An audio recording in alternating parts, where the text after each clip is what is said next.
We've got a quorum already. This is fifth meeting of the Bills Committee on the Air Pollution Control Amendment Number 2 Bill 2013. I believe members have no interest to declare, right? So please invite the administration in.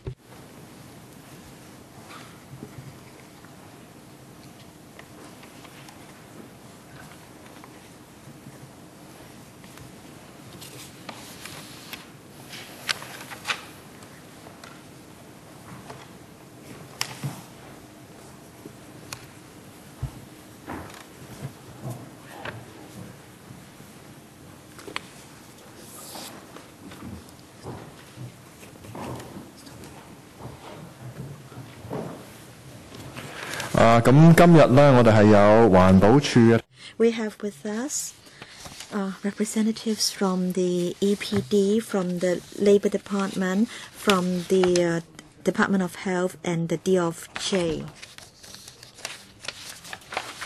No, in fact, there are two issues that we need to follow up on. They are relatively more important. CB 1597/13-14/02.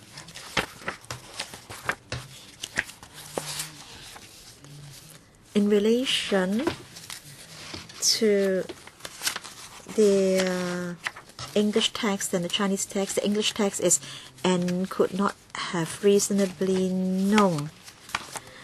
And what should the Chinese translation be?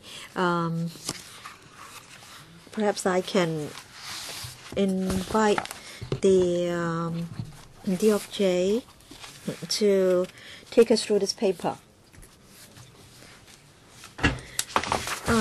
Chairman, in fact, we've provided an explanation concerning 案理不能知悉，案理不可能知悉。Now concerning whether asbestos exists,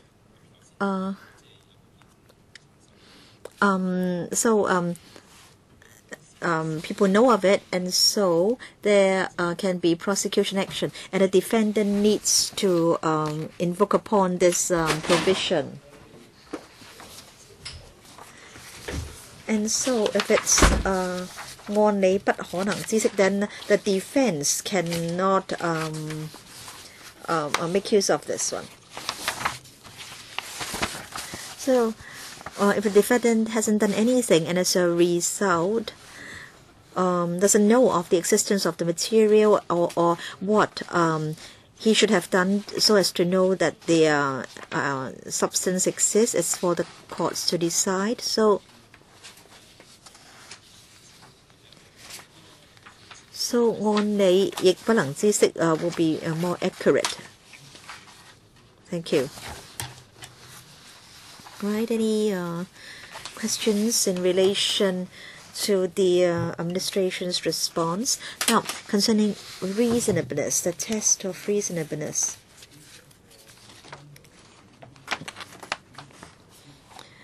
So, is it an objective reasonableness test, or are we talking about reasonableness in the eyes of the defendant, or a mixture of the two? Yes, Chairman. In fact, objective standards are adopted. In other words, the reaction of a reasonable person in this case. Thank you. All right, if members do not have any questions on this one, then we'll go on to the next paper. And this is a paper, CB 1597/1314/03.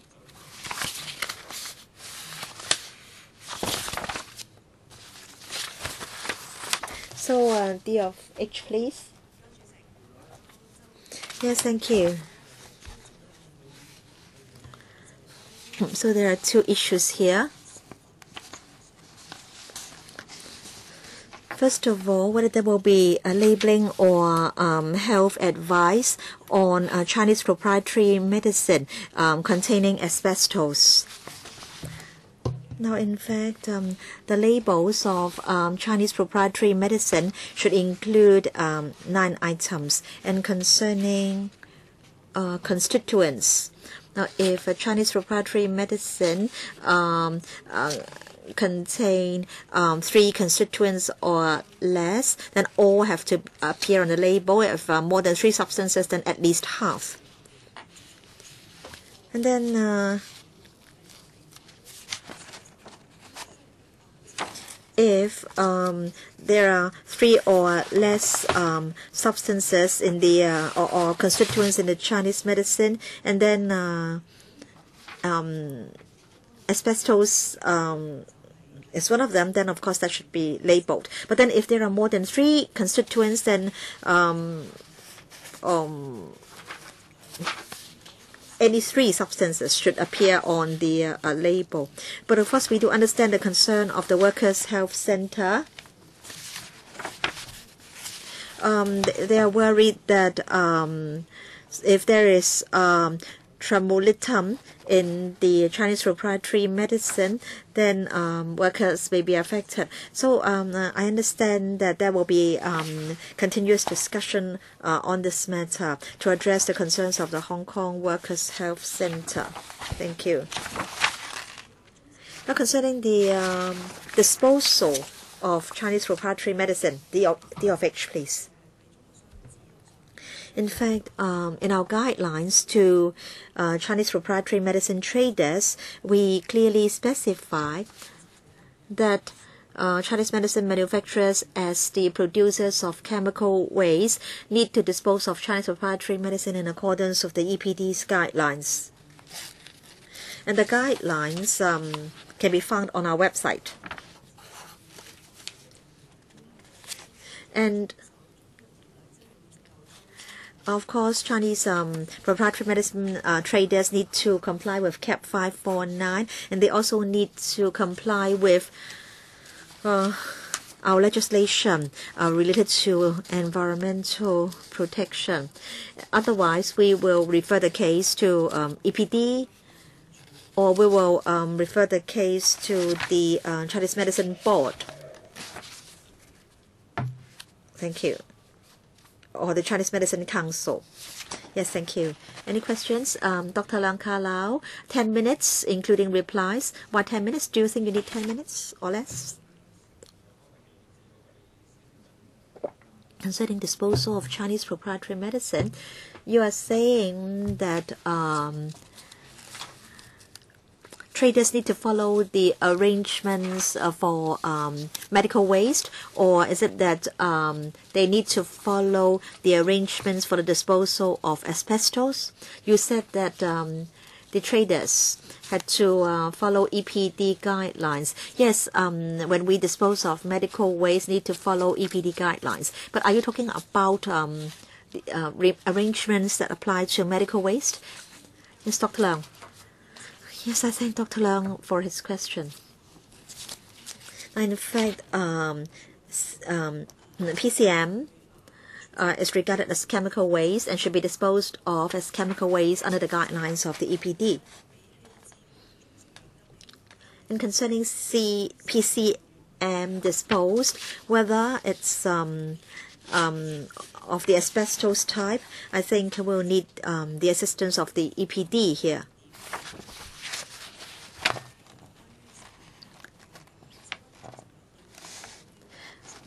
Now, in fact, PCM may also contain asbestos. And so when PCM traders dispose of PCM, they need to seek the advice of the EPD. Dr. Leung Ka Lau? Oh, yes, perhaps I can supplement what the D of H has said. Under the Waste Disposal Ordinance, there are different types of waste, and the disposal of different waste is subject to different control. And in the ordinance, we have the chemical waste regulations, and the PCM comes under that set of regulations. So with regard to chemical waste, their producers, first of all, they need to be registered under the regulations as chemical waste producers. And then when they dispose of chemical waste, in other words, PCM, they need to hire the service of contractors recognized by the EPD. They can't just send the PCM to the landfills as if the medicine were just ordinary waste. And so the regulations do apply to the PCM traders. Right, that's where the problem lies. I don't know whether other types of PCM cause serious pollution to the environment.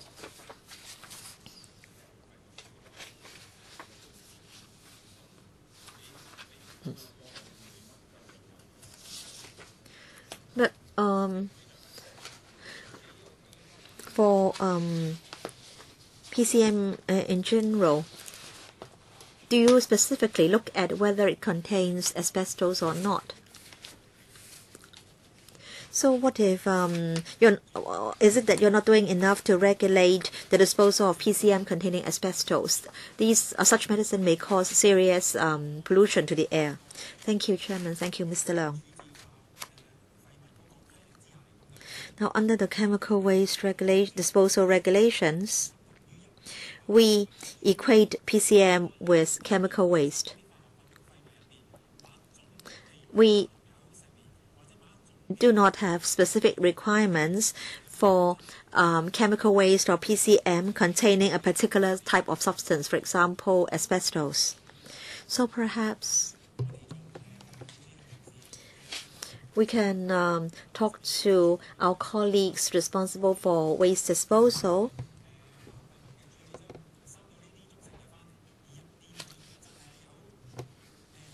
to look at a scenario in which the recognized waste collector or contractor has collected chemical waste or PCM containing asbestos, and whether additional requirements should be laid on them. Yes, Dr. Leung. Now, the Hong Kong Workers' Health Center is worried that oral PCM containing asbestos may be carcinogenic, in particular cancer of the stomach and colon cancer. And the DFH last time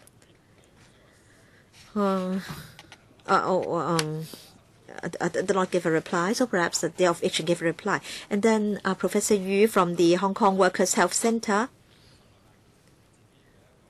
spoke on behalf of the center, but in fact he himself is an authority in epidemics and epidemiology.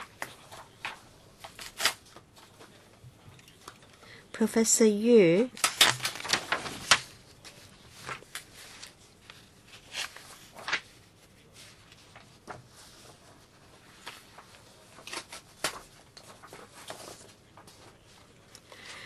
is well versed with the justifications put forward concerning medicine containing asbestos may not cause cancer, and he is saying that in fact there is limited evidence. It is not that there is no evidence, and so you have to really read the entire article. In other words, there is some evidence, limited evidence, though there isn't extensive evidence, as in the case of smoking. According to Professor Yu, in the international organization, there was a vote was taken, and then there was a tie. And in electrical, when there is a tie, that means the motion is not carried. So it's very likely that medicine containing asbestos to be taken orally may have a reasonable chance of causing cancer. In Western countries, there is no monitoring mechanism because few people take PCM. But in Hong Kong, in the mainland, more people take PCM. And so if there isn't a monitoring mechanism in Hong Kong or in the mainland, then 10 years later, we won't know whether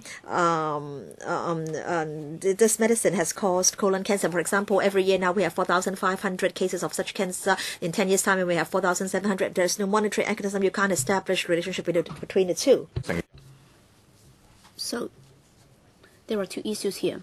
First, whether it's carcinogenic for PCM to contain asbestos. So have you looked at the data in detail? And number two, will there be a monitoring mechanism in the future? Over to you, Dr. Leung. Yes, thank you, Dr. Leung, for your question. Well, for the article referred to by Dr. Yu, well, that's the assessment by the International Cancer Agency in 2002.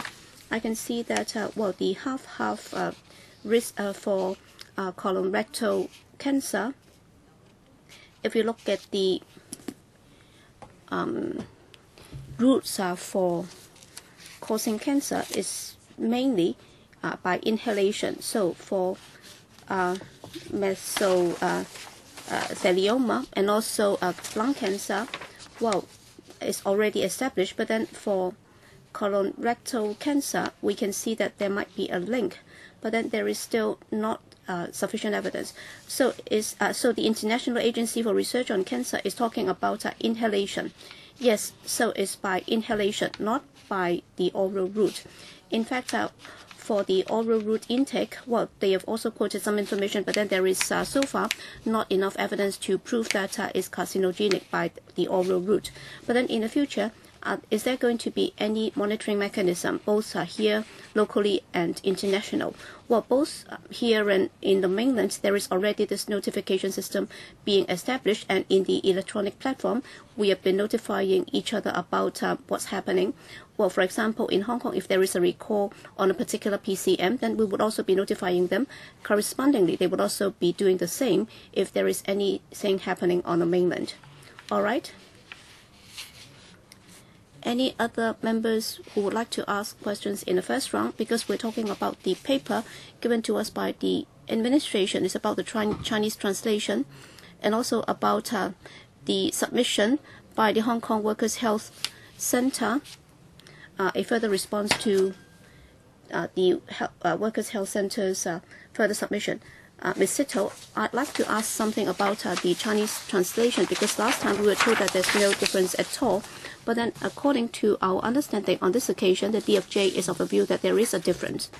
So in the paper, CB bracket 1, 597 bracket 02, in the first paragraph, you said that there's this difference as set out in your paragraph. But in the English version, could not have reasonably known. All right, that has not been changed, and the Chinese version has only been changed recently. And you've also said that with regard to asbestos, this is a defense. But then I'd like to know, is this the way to come up with a defense, and therefore you're translating it that way? Or is it that in the future, every time you could not have reasonably known, you would be translating it in this manner? Well, we cannot take things out of context. So we will have to look at all the provisions in their own context. That's why, in this case, we render it in this manner. That's because of the context that it is in, and we are of the view that this is the most appropriate translation. But then, in the future, if there should be similar rendition or similar wording in the English version, and Ms. Ho would like to know how it's going to be translated, I think we will have to look at it on a case-by-case basis. We will have to look at the context in which this is rendered. Ms. Ho, because initially we were referring to asbestos, but then we did not come to that detail, because All right, in the English version, is rendered as could not have reasonably known, because the DFJ told us that jurisprudentially there is no difference whatsoever. So I'd like to confirm this. So are you thinking now that in the past, I'm not suggesting that it was wrong, it was a wrong rendition, but then you're of the view that in the past it might not have been entirely accurate. That's why you're changing it now, or else I will have this question mark continuing. So can you state categorically that in the past it might not have been rendered entirely accurately? That's why you're coming up with this new version, so that in the new version there is a difference, and the newer one is more appropriate, because we would be looking at it from this perspective, instead of being told that there is actually no difference, but then why are you bothered then to translate it into a new version? Well, last time, with regard to our response to the question raised by member, we were looking at the facts. So we try to look at it in its context. I think it would be more appropriate if we look at the context in which it is being translated as regards the previous rendition, whether or not it's not entirely accurate. Well, when it comes to law drafting, there is always room for improvement. That's why, on this occasion, after review, we believe that the old version, when compared to the latest version, leaves something to be desired. That's why it's like what we've been doing when it comes to law drafting. If we find that in the old version, the way it was drafted might leave something to be desired, then we would take the opportunity of amending the legislation, and then we'll try to render a more appropriate version, more in line with the spirit and the law drafting approach, and then we'll try to rewrite it. All right? I think that would be easier to understand. So they are trying to make improvement. So this rendition is an improvement. I'm not insisting on making the lives of the civil servants difficult. I'm not insisting that they should apologize. So my understanding is that indeed there is a difference, and now it's more accurate. So we will work on that basis. Please continue. So can the DFJ explain to us these two paragraphs? Because these two paragraphs are indeed rather legalistic. So can you explain that to us in layman terms? Yes. Has that been explained earlier? Yes. Thank you, Chairman. Basically, it's like what I set out in the paper. So relying on the old version, that is, could not have reasonably known, then there would be this discrepancy, because with regard to the asbestos, whether or not it contains asbestos, then we will have to establish it factually, so that it must be known to those concerned before prosecution can be taken out. And then that can be used as a defense. In other words, if the defense provision, if one of the important elements is that it could not have been reasonably known, if it cannot be established, then it could not have been used by the defendant as a defense. That's why the original intention of this provision should be that the defendant has not done anything, and therefore he could not have known that a certain material is there, or he will have to take certain action before he would be able to know. So it would be for the court to decide on the basis of fact whether or not he has this knowledge. That's why we believe that the Chinese version should have been rendered as按理亦不可能知悉. It would be more accurate in reflecting the intention of the provision. And then in the next paragraph, you said that the defense would also have to prove that he would not have been able to know. So can you tell us how he can prove that? All right.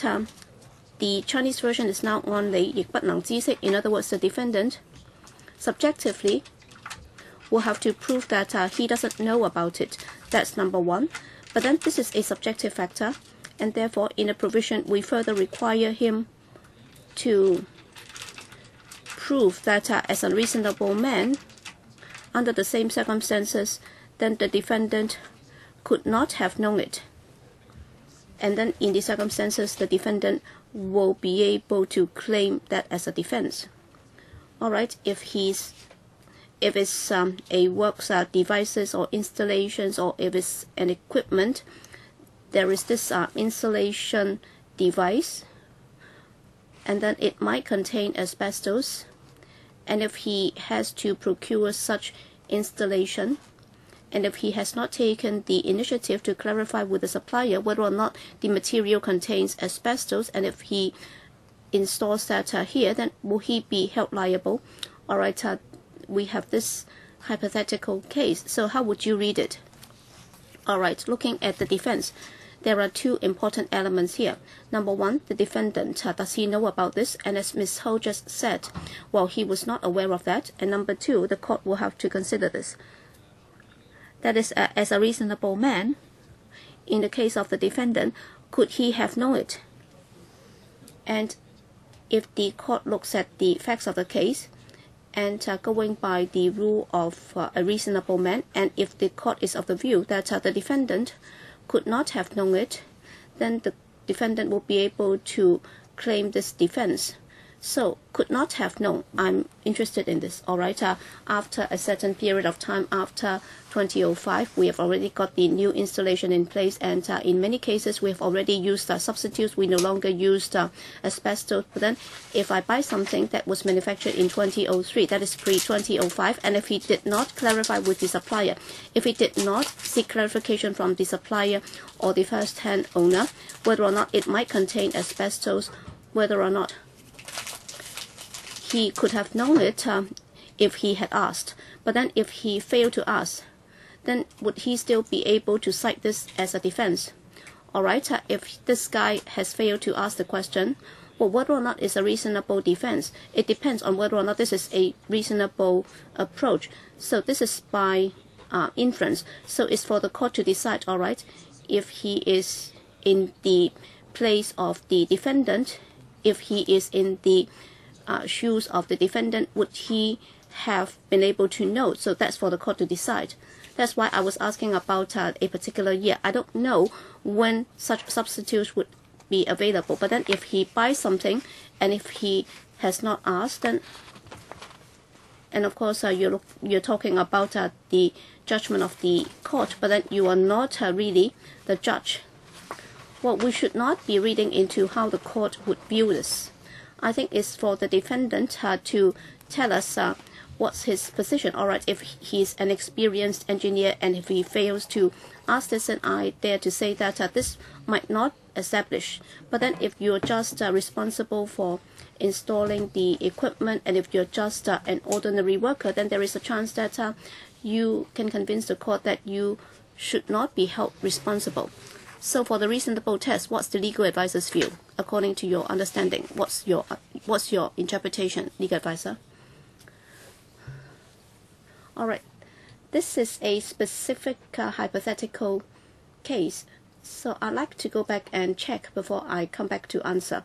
Because the crux of the matter is, does he have the duty to ask this question? If he does have the duty to ask, then of course, there might be a problem. If he doesn't have the duty to ask, then the situation would be very different. So I'll go back and check. Yes, legal advisor. I think she has put it more clearly than I do. If he has not taken the initiative to ask, then can he claim this defense? And also another point for the DFJ to answer is, I hope that they will go back to discuss it. So does it mean that in the future, whenever we have a phrase like could not have reasonably known, when it's a defense, then you would be using the same rendition in Chinese? I think you will have to be consistent, because if it's translated somewhat differently, then that would also give rise to some problems and confusion. All right, thank you, legal advisor. With regard to the translation, in terms of its consistency, do you have anything to add? Well, I hope that I can assist members in this way. With regard to the rendition, could not have reasonably known, it's not just confined to CAP 311. In fact, I've been working on a number of, I've been doing some research under the, that is under CAP 123, Buildings Ordinance Section 40 in the English version, they also have this proviso. And it's also about some defense. And let me read that out. A defense in any prosecution for a contravention of any section referred to 咁啊講緊一啲嘅 offences 啦，佢就話 to prove to the satisfaction of the court that he did not know nor could reasonably have discovered。嗱，佢嗰度嗰個我哋叫做嗰個 operative verb 咧就係 discovered，我哋呢一度咧就係個 known 字。咁將佢嗰個中文體比對翻出嚟咧，其實就係將佢演繹成為 So the prosecution has to satisfy the courts that he doesn't know and could not have reasonably discovered.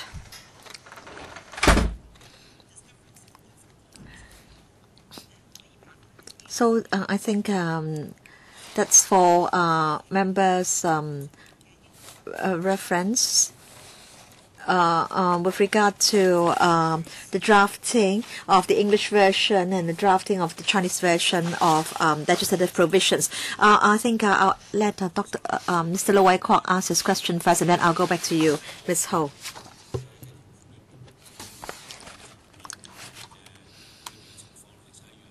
In fact, I do not think that the amendment gives rise to any change in substance. Could not have reasonably known. I think 不可能 is not an appropriate translation because 不可能 means impossible. So it's difficult to imagine a scenario where it's not possible to know, or it could not possibly have been known.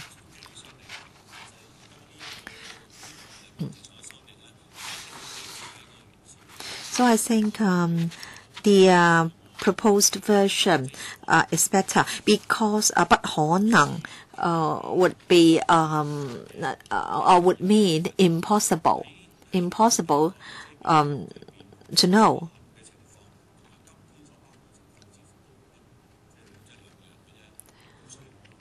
And I think we need not be too worried. I think the proposed version is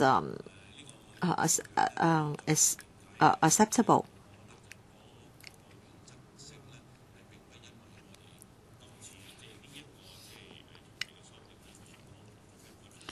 And I think the amendment will not cause any fundamental change to the defense that can be put up. Right. If members don't have further questions for the first round, then you can continue, Ms. Ho. Just one simple remark, Chairman. I hope that the DOJ can carry out a similar search concerning could not have reasonably, these four words, could not have reasonably known or could not have reasonably discovered. We want to know how could not have reasonably is translated. So for the same defense, we hope that there can be consistent wording.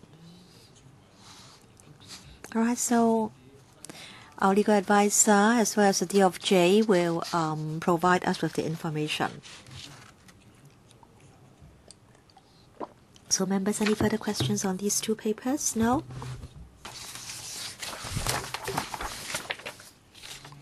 Then I think we can continue clause by clause. Last time we finished clause 81, and now we can start with clause 82. Mr. Lai, my colleague, Mr. Mock, will be doing this. So it's about non-application of Section 80. Chairman, I'll deal with the English version first. Section 80 does not prohibit a person from importing or transshipping, blah, blah, blah. I can remember last time Mr. Wai Kwok asked a question about transshipment. And here it says, no prohibition. Then subsection 2 for subsection 1, it is presumed in the absence of evidence to the contrary that the asbestos or asbestos-containing material is not goods in transit. Now, Chairman, section 82 is rather complicated, and so I think we should look at subsection 1 and 2 together. And then the English version. But a person from importing or transshipping or causing or permitting the import or transshipment of asbestos or asbestos-containing material that's goods in transit. Bracket 2 就係個 subsection bracket 2 就係 for subsection bracket 1 is presumed in the absence of evidence to the contrary that the asbestos or asbestos-containing material is not goods in transit. 喺呢度咧，我都想咧 skip 跳到去咧。And here, I would like to skip to 6. Goods in transit means goods that are brought into Hong Kong solely for being taken out of Hong Kong and remain at all times on the vessel, vehicle, or aircraft that brought the goods into Hong Kong. So this is the main difference between goods in transit and transshipment. English version is in Hong Kong solely for being taken out of Hong Kong, and bracket B remain at all times on the vessel, vehicle, or aircraft that brought the goods into Hong Kong. 好，莫生唔該，係委員就呢兩個 subsection。Members, any questions on these 2 subsections? Mr. Mock. Concerning goods in transit B, the goods remain at all times on a vessel, vehicle, or aircraft that brought the goods into Hong Kong. And do you have any requirements concerning the containers and labeling? In other words, they can be exposed on the vessel, on the vehicle, on the aircraft. Chairman,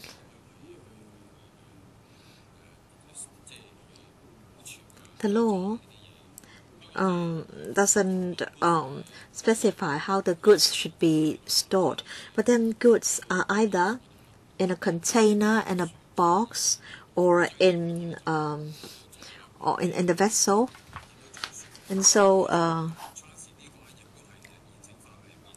concerning goods in transit, in fact, we have the same definition in relation to asbestos in the existing law. All right.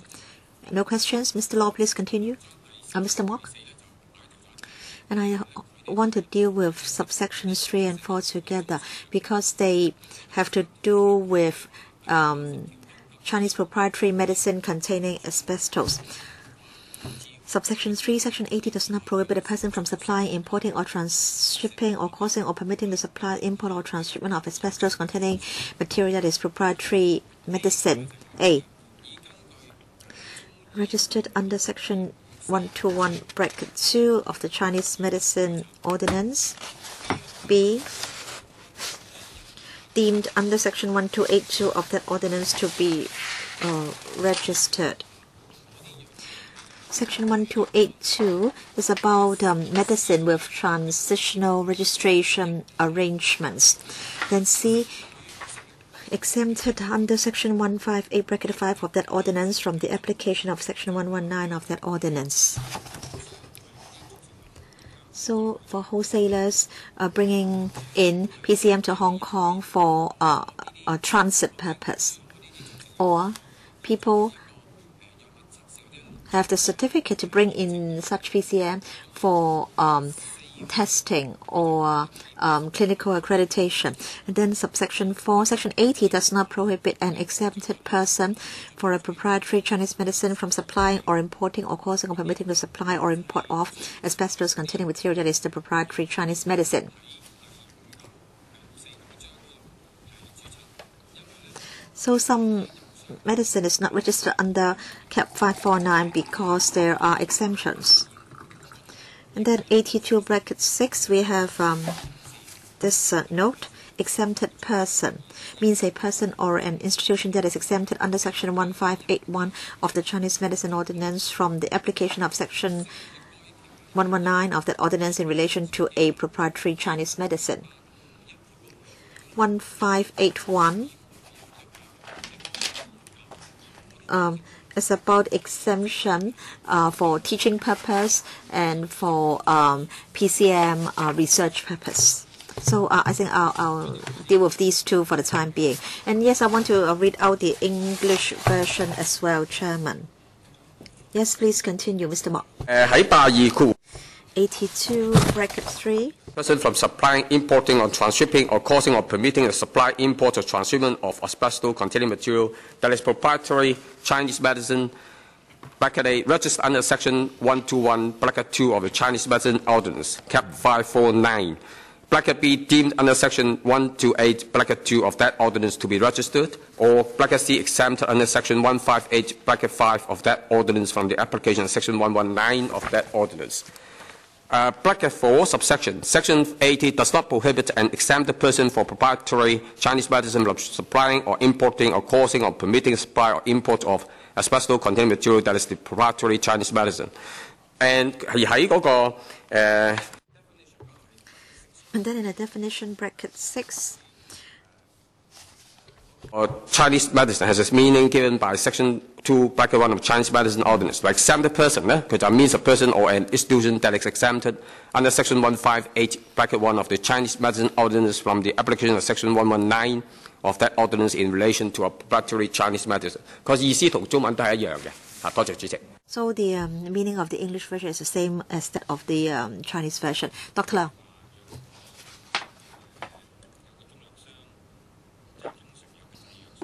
So if a PCM manufacturer manufactures PCM containing asbestos, then there will be exemption. In other words, he can import asbestos material. Is that correct, Mr. Mok? There are a few conditions. First of all, the medicine has to be registered. Yes, so it's a registered PCM. It contains asbestos, and as a result, it gets an exemption and can import the raw material. No, it can import the proprietary Chinese medicine, not the raw material. Because here, we're not talking about the raw material. We're talking about a PCM containing asbestos. Right, but then 3 does not prohibit a person from blah blah blah asbestos containing material that is proprietary Chinese medicine. Now the PCM contains asbestos material, and so the PCM contains asbestos material.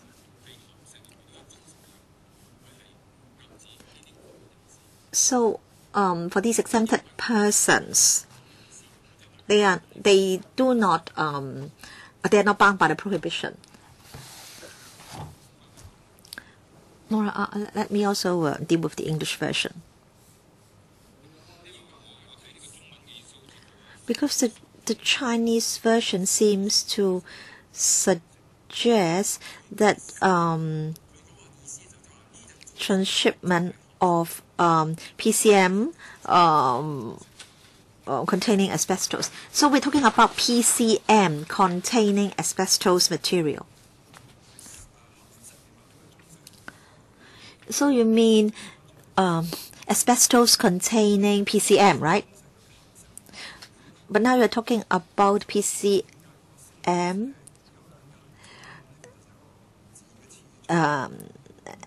and the PCM's asbestos containing material. So you know in Chinese syntax, the sequence of the words are important. So you should be talking about asbestos containing PCM in the Chinese version. Yes, the chairman is right. Supply, import, or transshipment of asbestos containing proprietary Chinese medicine. Then I understand that the PCM can be brought in. But now my understanding here on reading the Chinese version is that the raw material can be brought in. Right, Mr. Lai from the DFJ, please. Well, containing asbestos is clearly defined. It's a defined term, and therefore the whole term containing asbestos will have to be taken together. So just now, Dr. Leung said that for PCM containing asbestos, in other words, the PCM contains asbestos, but then it doesn't mean that the PCM refers to containing asbestos, the defining phrase or the qualifier, because as we have set out in the ordinance, what's meant by containing asbestos, that's why by containing asbestos, there is a specific meaning, and therefore we will have to look at it as a standard phrase. So when it works with other words, it carries its own meaning. So we cannot use that to qualify a PCM. Yes, I understand that, Mr. Lai. So can I read it this way? So by the phrase containing asbestos, in fact, is already defined in the law, and therefore the sequence of it appearing must be that is a qualifier to PCM.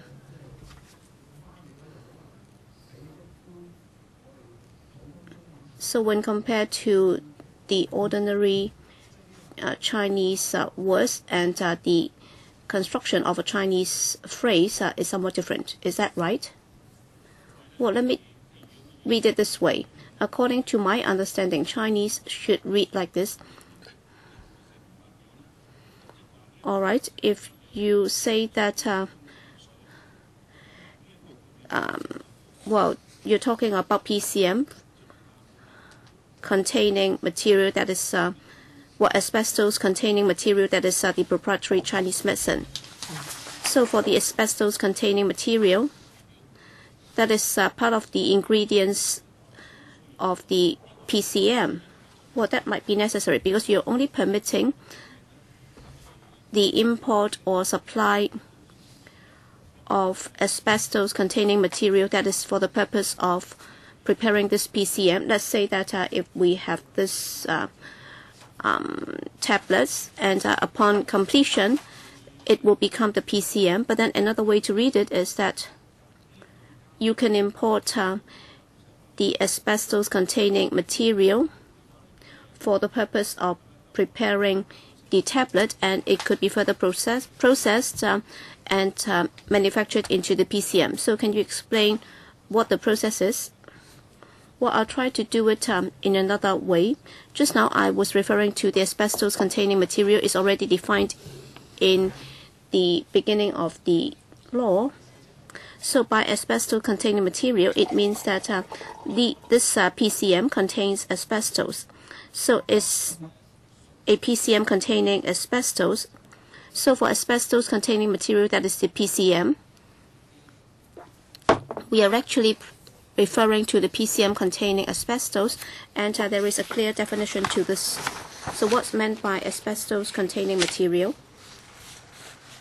So we try to equate the asbestos containing material with the PCM, and that means that the PCM can meet the definition of ACM. So if I import it separately, so I'm importing this ingredient separately so that it can be further processed and made into this PCM containing asbestos. So would that be permitted? Because if you read it in the Chinese version, so you are saying that this is supplying or importing or causing or permitting the supply or import of asbestos containing material that is the proprietary Chinese medicine. Can you explain that again? Well, we'll try to look at the legislative intent, and then Mr. Lai can explain further as to how this should be translated. Well, in the original intention, we ban such asbestos containing material from being imported into Hong Kong, so there is no question of it being mixed into a tablet of proprietary Chinese medicine. But then if it's already mixed, we are saying that it can be allowed to be imported. And under the law, how that should be translated, I think I'll leave that to Mr. Lai from the DFJ to answer. Well, the meaning here is that PCM can contain a number of things. Well, it may contain asbestos-containing material, or it may not contain such materials. So PCM can contain anything. So what is being regulated under this law is that if this PCM contains asbestos, then under this provision, this law applies. So this is the main purpose.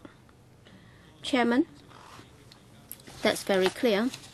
So the legislative intent is that there is no question of such asbestos-containing material being allowed to be imported into Hong Kong separately. So you're talking about the finished product.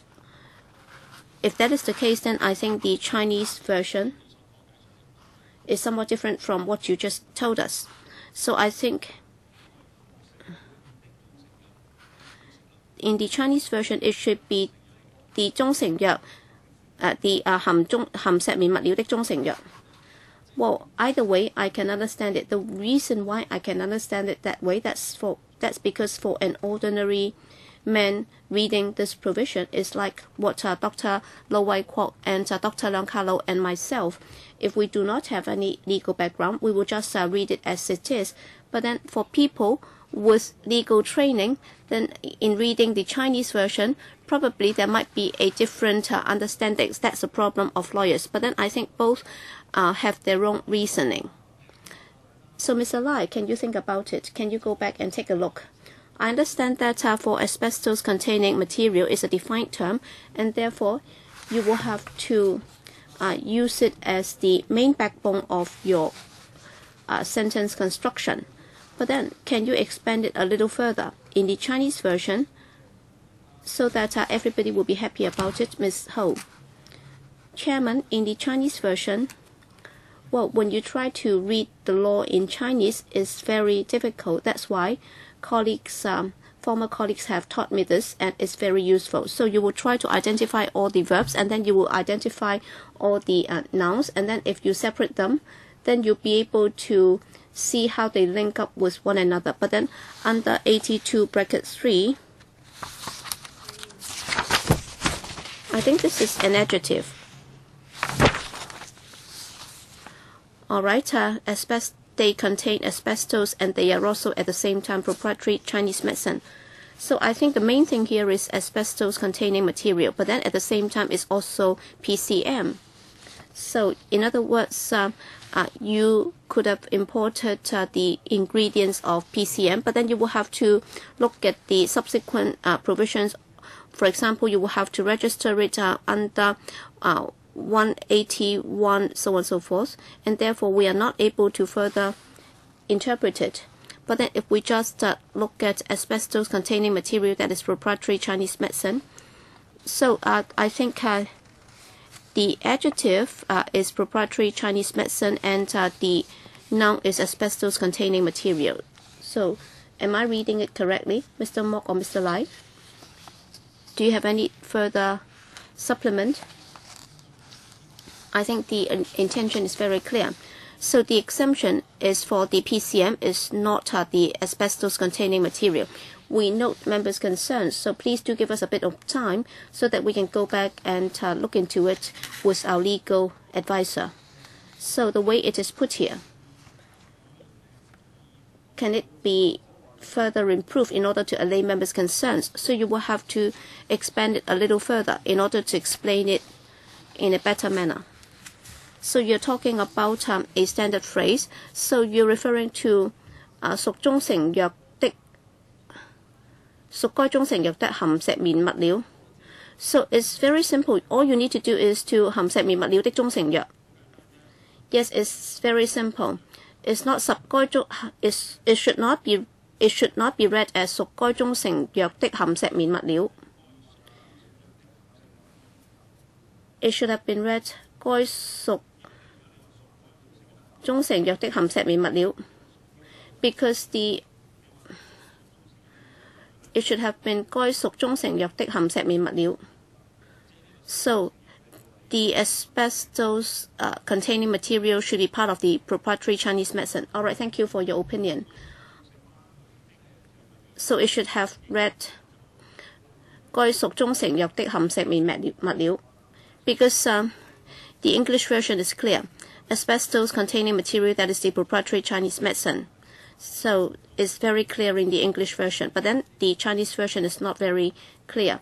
If possible, please give us a response in writing with regard to how it should be translated. All right, any further questions on subsection 3 and subsection 4? If not, then please take us forward.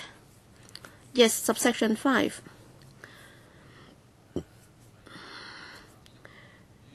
Reads, Section 80 does not prohibit a person from using asbestos or asbestos-containing material in work carried out in an industrial undertaking. In the amendment, there will also be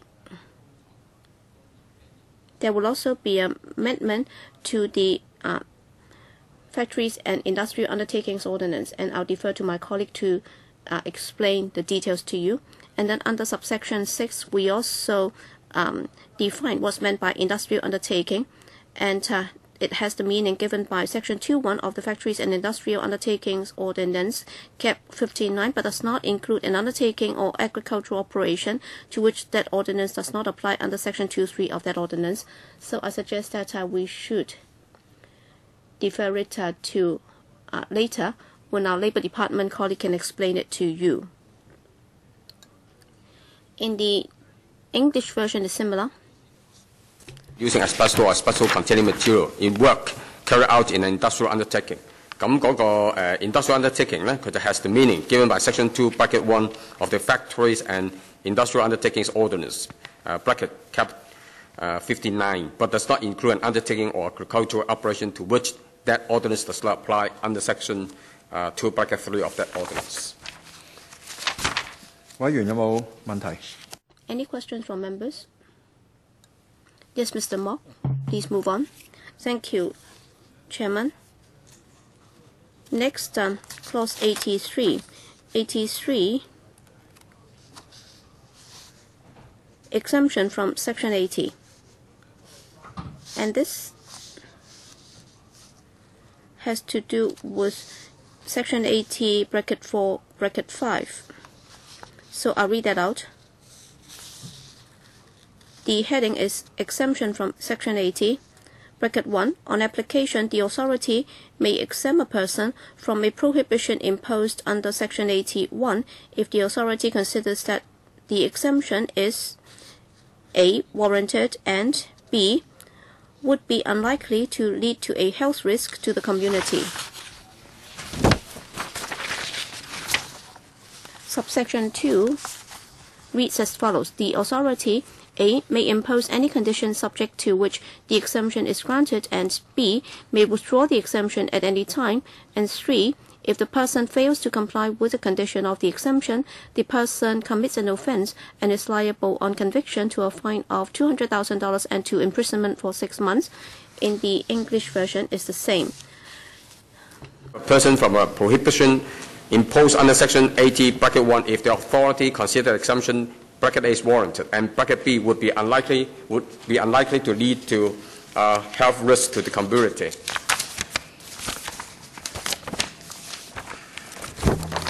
咁喺bracket 2嗰度咧，就係 the authority and then bracket 2 conditions subject to which the exemption is granted, and bracket B may withdraw the exemption at any time. Bracket 3, if the subsection 3, if the person fails to comply with the condition of the exemption, a person commits an offence and is liable on conviction to a fine of $200,000 and to imprisonment for 6 months. 咁呢個咧其實就係同現有。So this is consistent with the current provision. Thank you. Ms. Sito. Thank you, Chairman. Still on the exemptions. I think this is outrageous. So does that mean that you can grant exemptions without any justification? But then can you tell us what are the justifications? Because in exercising such discretion, you have to have a scope to consider. So if there is no justification, then apparently this is an unfettered power. So under B, you say that would be unlikely to lead to a health risk to the community. I think a better way to go about it is to give us a scope under which the authority can grant the exemption instead of just thinking that it's warranted and then you can grant it as you like. Mr. Mock, yes, Chairman, in November we gave the Bills Committee a paper explaining what the authority relied on in granting the exemption. For example, whether public service would be seriously disrupted, whether there would be safety problems if approval was not given. Now, Mr. Mock, which paper are you talking about, please? Can you give us the paper number?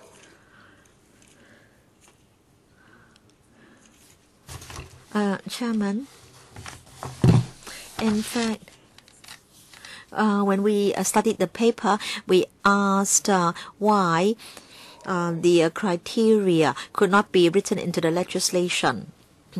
Oh, yes, I remember we asked why the criteria could not be written in the legislation or in the technical guidelines.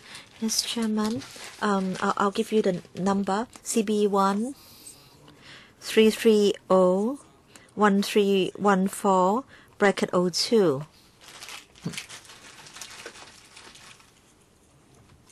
All right.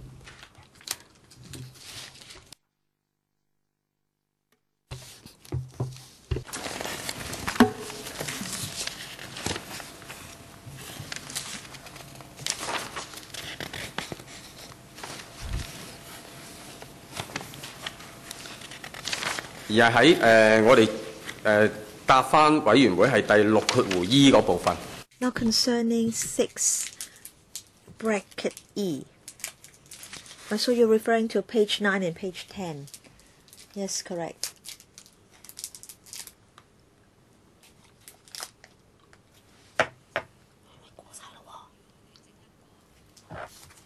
Mr. Ho. 或者指引喺嗰度講明呢啲理據點。Now, I think they can include in the code how they exercise discretion. But I think it's not enough to say that there can be an exemption if the authority considers that the exemption is warranted. Now, if Mr. Lai, if the bill is passed, then will you come up with the technical guidelines as soon as possible?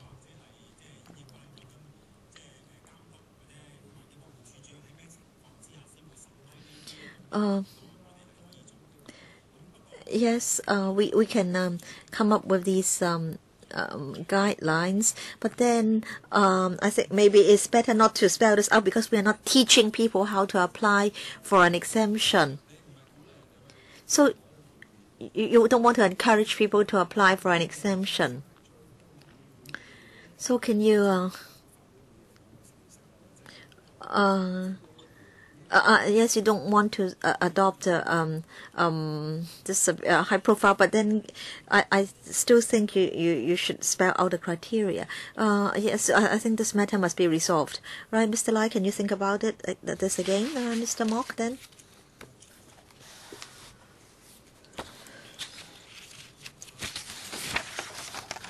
Right, 84.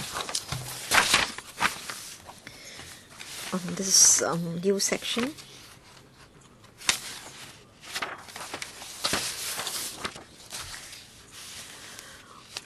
Now, if we seize asbestos, then how should we deal with the asbestos?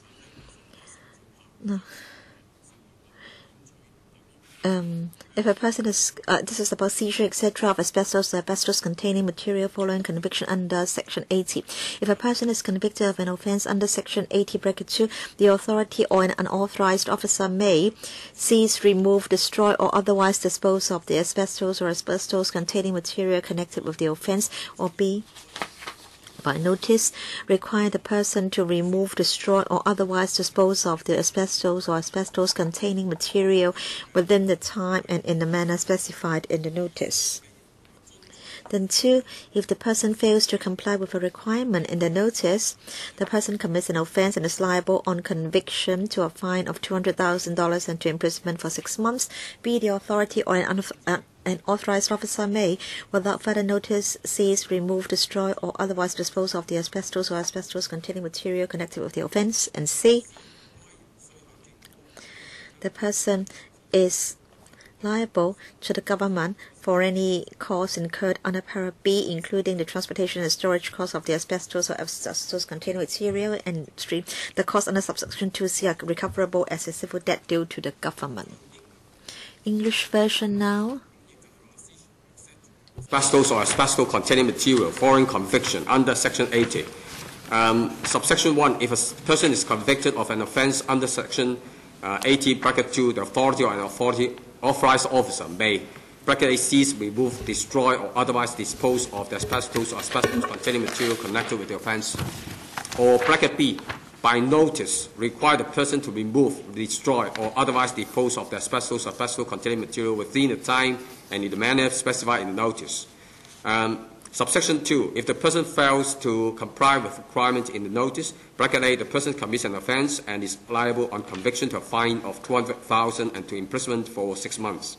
Bracket B, the authority on an authorized officer may, without further notice, seize, remove, destroy, or otherwise dispose of asbestos or asbestos-containing material connected with the offence. And bracket C, the person is liable to government for any cost incurred during under paragraph bracket B, bracket, including transportation, storage costs of the asbestos or asbestos-containing material. Subsection 3, that cost under subsection 2, bracket 2, bracket C are recoverable as a civil debt due to the government. Thank you. Members, any questions? Mr. Ho? 2B. So the authority may, without further notice, seize, remove, destroy, blah blah blah. So what are the enforcement procedures? Do you break open the door or what? Mr. Mock. If we discover the material. Now, of course, we either ask the person concerned to remove the material. Then as the material contains asbestos and may cause risk to the public, and so the authority may, under 2B, without notice, seize, remove, or destroy, or otherwise dispose of the asbestos. What if the asbestos is in private premises? You are aware of the existence. So who will be responsible for breaking open the door? EPD or which department? Chairman.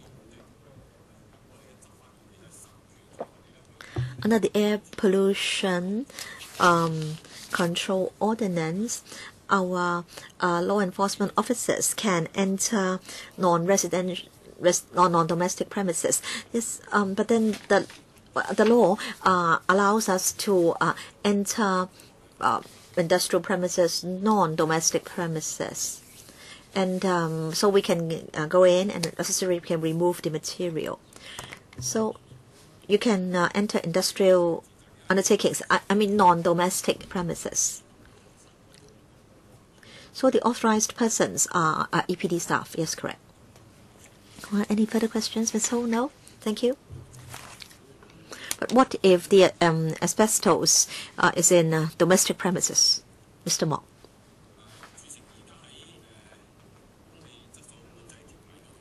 Under the APCO, we cannot do anything in relation to domestic premises. But then if we're talking about canopies outside domestic premises, then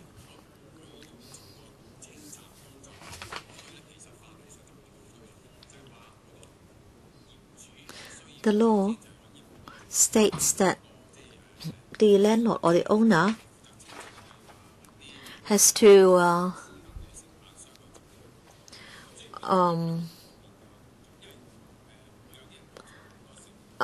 get a contractor to remove the asbestos, because nobody would store a lot of asbestos at home. All right, Mr. Mock, you can continue. All right. Related amendments to factories and industrial undertakings asbestos regulation. The Labour Department can explain these to members. Yes, Chairman, Part 3 contains related amendments to the FIU asbestos regulation. First of all, amendment to Regulation 12, Protective Equipment Zone, to delete 12 bracket 2 bracket A,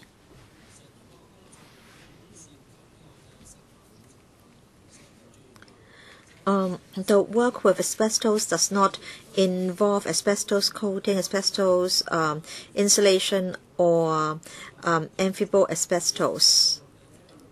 So we are deleting this reference. So in other words, for asbestos work, irrespective of the nature or the type, or which type of asbestos is involved, a proprietor will have to provide for a protective equipment zone in order to step up protection to the workers. So in fact, in the English version, we are again deleting this 12 to A. So B will become A, is that right? 2A. 2A will be deleted. 12 bracket 2 bracket B will be retained, because it's about risk assessment. If the risk is lower than a certain level, then there is no need to provide for a protective equipment zone. Are there any questions?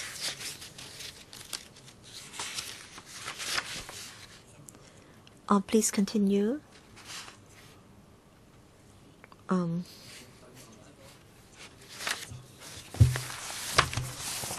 Yes, Chairman. The next amendment is to delete section 21, prohibitions, etc. And we have new 21A to 21D. So these will be inserted before Part 6.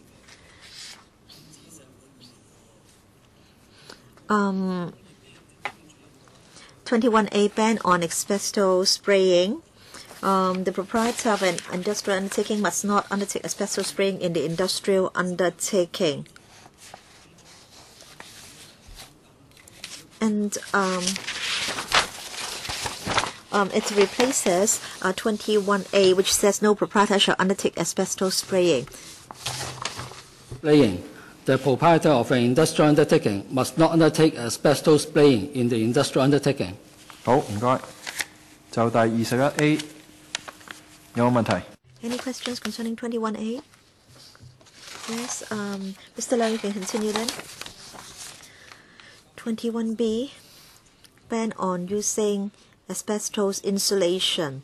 The proprietor of an industrial undertaking must not use in the industrial undertaking asbestos insulation for thermal, acoustic, or other insulation, including fire protection. It replaces 21B.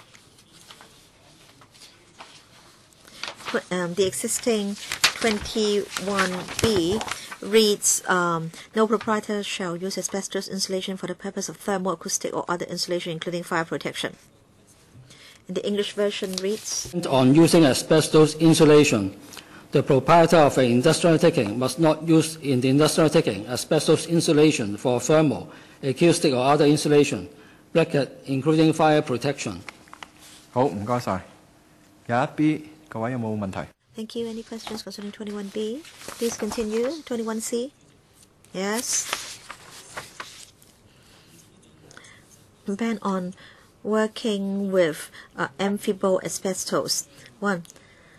The proprietor of an industrial undertaking must not carry out work with amphibole asbestos in the industrial undertaking. 2. Subsection 1 does not prohibit the proprietor from removing or disposing of amphibole asbestos that was in use before 1st September 1997. 1st September 1997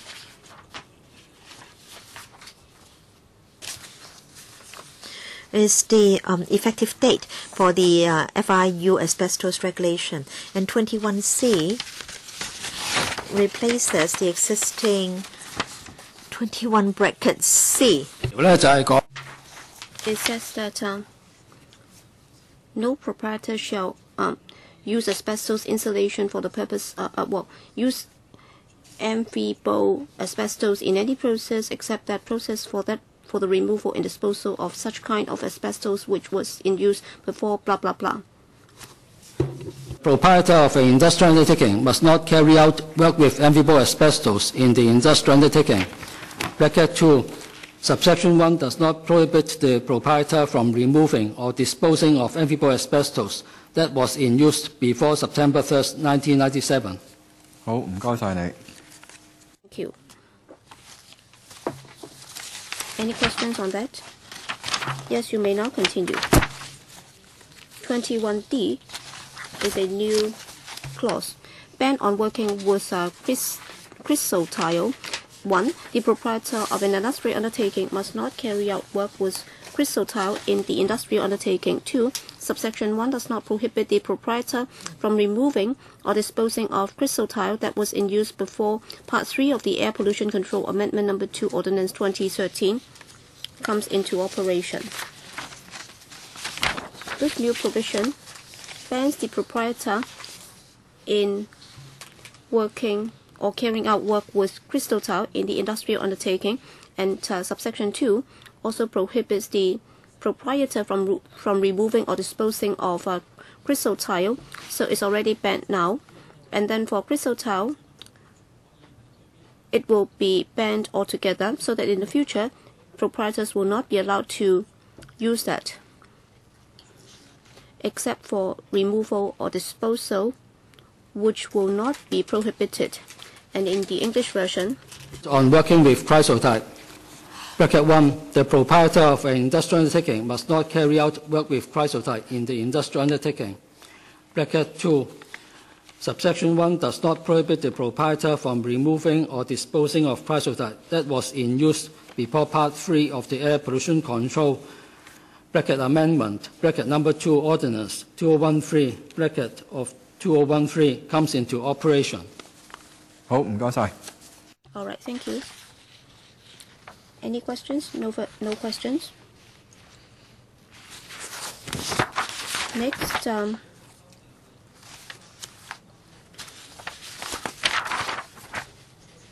(23) offences by proprietors. First of all, is reorganized into 23 subsection 1, and then 23 bracket 1 semicolon 20 or 21 will be replaced with or 20. So that's to do away with the offense under 21. And then under 23(1), we have a newly added subsection 2. A proprietor who, without reasonable excuse, fails to comply with section 21A, 21B, 21C, or 21D commits an offense and is liable to a fine of $200,000 and to imprisonment for 6 months. And the purpose is to set the penalty for committing this offense as the same as committing an offense under the Air Pollution Control Ordinance, that is a fine of $200,000 and to imprisonment for 6 months. Complied with Section 21A, 21B, 21C, or 21D commits an offense and is liable to a fine of $200,000 and to imprisonment for 6 months. 好，唔該晒。 All right, thank you. So on clause 12, any questions? Okay, other than awaiting the 2 replies from the administration, we have already completed the clause by clause. So let me first talk about the plan. Our contingency plan is that if we are not happy with the administration's reply, then we may have to convene a further meeting. So let's tentatively fix that if that meeting has to be called. I hope that that will not be too lengthy a meeting. So that would be on the 6th of January in the PM, 2:30. So once again, 6th of January, Monday, 2:30. So that's the tentative plan. In case we are not happy with your reply, and if members have no comments to make, then there is no need for us to convene that meeting. And in case that meeting has to be called, then the legislative timetable will be as follows. All right, if that meeting has to be convened, then with regard to reporting to the House, that will be changed to the 7th of February 2014.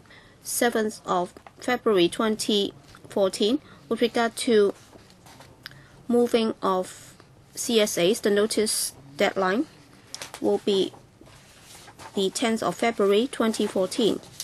And then for the administration's notice for the resumption of second reading debate, that will be the 10th of February 2014. That's on the basis that on the 6th of January, if we have to convene this last meeting, then that will be the case. And if we are happy with the administration's response, so much so that we do not require a further meeting, then that will be another timetable. So if that further meeting is not required in January, then reporting to the House will be on the 10th of January 2014. 10th of January 2014. And then for notice of CSAs by members, the deadline will be on the 13th of January 2014, and then for the administration to give notice for the resumption of second reading debate, that would be on the 13th of January 2014. Is that clear? So the resumption of second reading debate will be held on what date? Without the January meeting, then roughly on the 22nd of January 2014, we'll be resuming the second reading debate. 22nd of January, but if we need to have that additional meeting in January, then the resumption of second reading will take place on the 19th of February 2014. Yes, Chairman, according to my recollection, the 2 issues should be easy to address. I think they should be easy to tackle. Not one could not have reasonably known. We all know that. So 按理不能 should be more appropriate. So whatever reply you're going to give, that would not be affected. What we're asking for is that you should review other pieces of legislation. You will have to be sure that there is a consistent approach in the rendition so that there would not be any confusion. And then coming back to the exemptions under 83, in fact, I would like to invite Mr. Lai to go back and give us a written reply, because as we just said, well, that could be included in the guidelines, right? We haven't come to a stage whereby we would only be voting if you've given us a copy of that. So long as you can give us a written undertaking, that would be okay. And please, also do not forget that in the second reading debate, before we cast our votes, in the speech on the resumption of second reading debate, please let us know the considerations, whether or not they will be included in the guidelines or in the code of practice, so that in the future, when the trade tries to conduct any research for preparation of a court case, or the or the law students, if they want to conduct any research on this, then they will at least have something to go by if that's included in the Bureau Director's speech on the resumption of second reading debates. Then we will not have to have the January meeting. And also, on the Chinese version, in the end, we will have to go back to the AGLS panel, which will be conducting this body check with you on how certain phrases should be rendered, so it's not under this particular piece of legislation. So please do give us a written reply. In fact, we have already got a contingency plan in place. We understand that the January the 6th meeting might not be required, but then we just have it as a fallback. So please do give us a written reply as soon as possible, and then we will notify members as to which timetable we will follow. So I've already given myself this flexibility. That's why we have already completed our work today satisfactorily. And thank you very much for sparing your time today and your effort. Merry Christmas and Happy New Year.